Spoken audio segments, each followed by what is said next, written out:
चीन की साजिश लगातार जारी है। एक तरफ वो बातचीत का नाटक कर रहा है, दूसरी तरफ घुसपैठ की कोशिश कर रहा है। 4 दिन में 3 बार चीन ने घुसपैठ की कोशिश की है, लेकिन हर बार उसे मुंह की खानी पड़ी है। मंगलवार को जिस वक्त भारतीय सेना और चीनी सेना में बात हो रही थी, उसी वक्त चीन ने दुस्साहस दिखाया, लेकिन भारत के तेवर देखकर चीनी सैनिकों को दबे पांव लौटना पड़ा।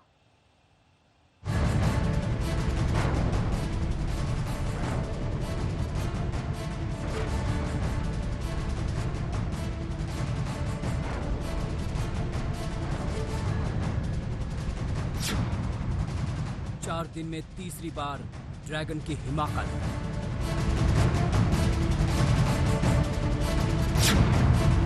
एलएसी पर चीन की हर गुस्ताखी को करारा जवाब।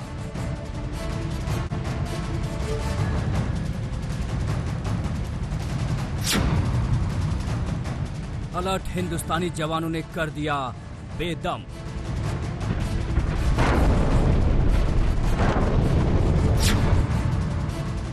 चीनी घुसपैठ की कोशिश फिर हुई नाकाम। एक तरफ बातचीत का ढोंग तो दूसरी ओर तनाव बढ़ाने की कोशिश। ये चीन की नीति है। चीन मानता नहीं, तभी तो वो लगातार घुसपैठ की फिराक में है, उकसावे की रणनीति अपना रहा है। 29 अगस्त से अब तक चीन ने 3 बार एलएसी पर घुसपैठ की कोशिश की है। पहली बार चीन के जवानों ने 29-30 अगस्त की रात पैंगोंग इलाके में हिमाकत की, उन्हें करारा जवाब मिला।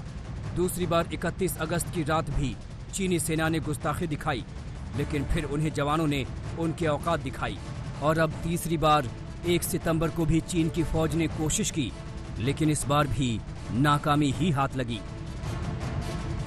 जिस वक्त चुशूल में चीन और भारतीय सेना की बात चल रही थी, अमन शांति की कोशिशों में जुटा था हिंदुस्तान, लेकिन उसी वक्त चीन अपनी विस्तारवादी फितरत को अंजाम देना चाहता था। चीनी सेना की 7 से 8 गाड़ियों ने मंगलवार को एलएसी की तरफ बढ़ने की कोशिश की।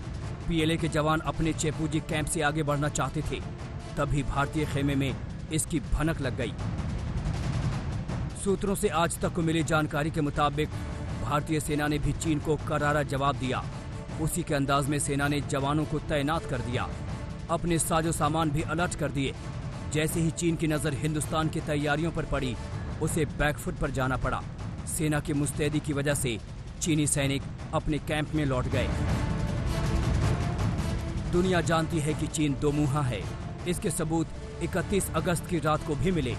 दिन के उजाले में चीन ने बातचीत का नाटक किया और रात के अंधेरे में एक बार फिर से उसके जवान घुसपैठ की कोशिश के लिए निकल पड़े।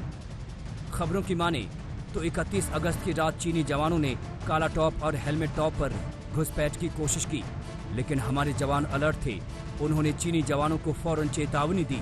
हिंदुस्तानी जवानों ने मेगाफोन का इस्तेमाल करके चीनी सैनिकों को चेताया कि वो आगे बढ़ने की हिमाकत न करें।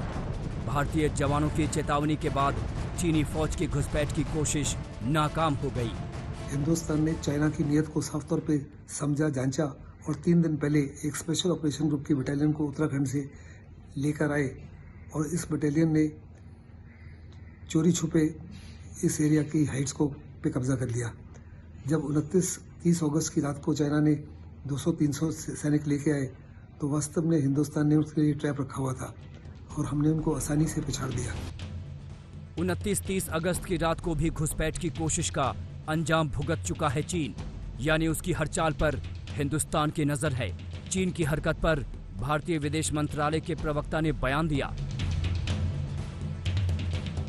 कि 31 अगस्त की रात जब दोनों देशों के कमांडर तनाव कम करने के लिए बातचीत कर रहे थे, चीनी फौज ने एक बार फिर उकसाने वाली हरकत की।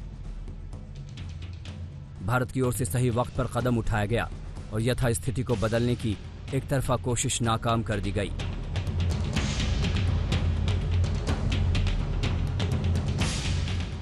दरअसल पैंगोंग झील के दक्षिण में स्थित काला टॉप पर भारत के कब्जे के बाद चीन बौखलाया हुआ है। उससे ये बर्दाश्त नहीं हो रहा है कि सामरिक दृष्टि से काफी अहम माने जाने वाले काला टॉप पर भारत ने कैसे कब्जा जमा लिया। इसी बौखलाहट में उसने दोबारा घुसपैठ की कोशिश की, लेकिन चीन ये भूल गया कि ये न्यू इंडिया है और वो जितनी बार नापाक कोशिश करेगा उतनी बार मुंह की खाएगा। शिव अरूर के साथ मंजीत नेगी, दिल्ली आज तक।